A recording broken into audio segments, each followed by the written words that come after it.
Hello and welcome to my channel. Today I'm going to show you how to make a basic cookie recipe, gluten-free, that is great on its own or can be used for other kinds of cookies, whatever you want to do. So let's get started.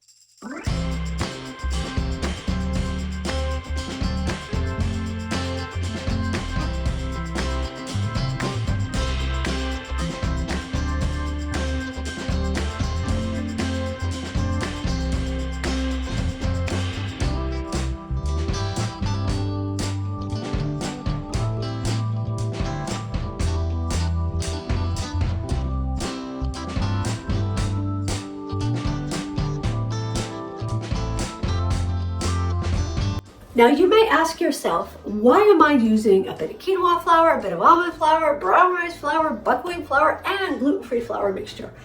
The reason is because the Bob's Red Mill flour blend, gluten-free, that I'm using is mostly garbanzo or chickpea flour. And because it's a bean, it has a little bit of a beany flavor. Not strong, but still a little bit of a beany flavor. And I didn't want to use 100% of that mixture, so that's why I added in a little bit of the other gluten-free flours that do not have a strong flavor. So that's something to pay attention to when you're baking gluten-free. Check your mixture. If you buy a gluten-free flour blend, check the mixture. If it has bean flour in it, you either want to mix in some other flours or you want to buy another type of blend that is not 100% bean flour or 80% bean flour.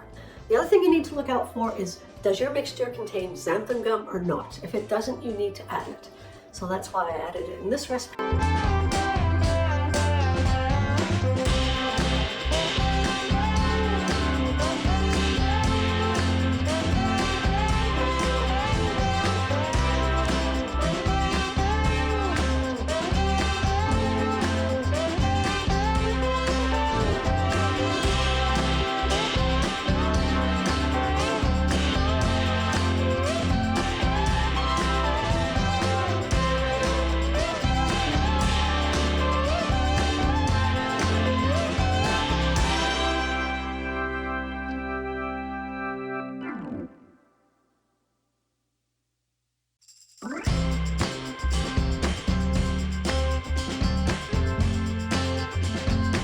Now the recipe that I was kind of using as my guide, although I did make some changes, suggested 8 to 10 minutes for baking. However, as you saw, the cookies that came out at 10 minutes were still quite raw in the middle and they fell through my cooling sheet. And you could just see they were not thoroughly cooked. So then I gave them 13 minutes. They were better, but still some of them had a center that was still a little tiny bit wet. It turned out that the last batch at 15 minutes was the correct time. These are the ones I peeled off the rack. One is okay. There's 3 left.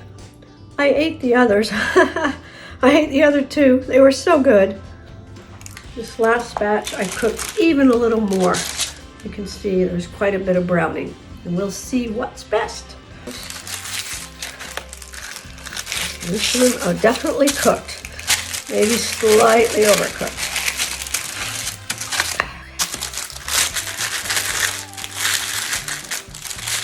Okay.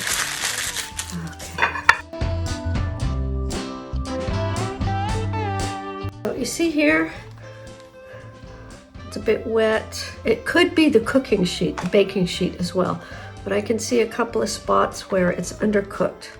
This one as well. It may very well be the baking sheet versus the parchment paper.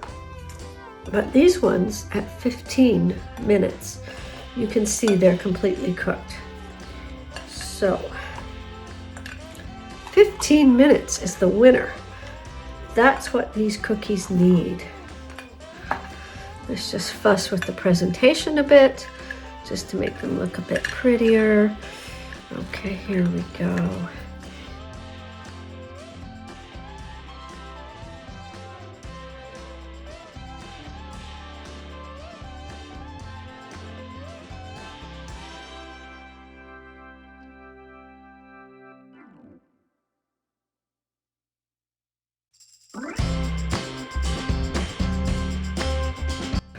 There we go. So we're going to take 2 per cookie and just push them in. Just push them in. Push them in. Cozy cousins. Or siblings. Twins.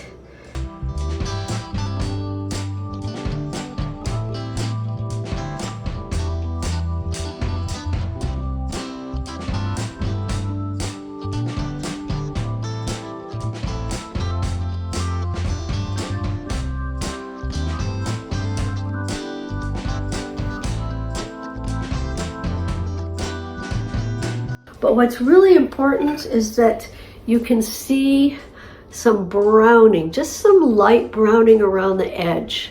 And it's not wet underneath. It doesn't look wet inside. So if you just see a light bit of browning, then you should be pretty confident that you can take it out of the oven. Don't wait till it's really dark brown because then it's going to burn. Do you hear that crunch? That's the crunch you want. But they're still chewy. And they're still soft, but not too soft and not wet inside. And they're delicious. They just melt in your mouth. You have a bit of a crunch and then they melt in your mouth.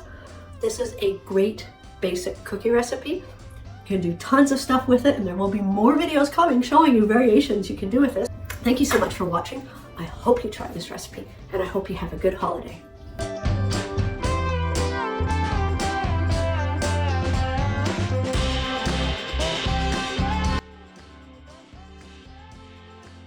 Good girl. Lucky, you're a good girl. Now stay. Give it a good shake. Shake.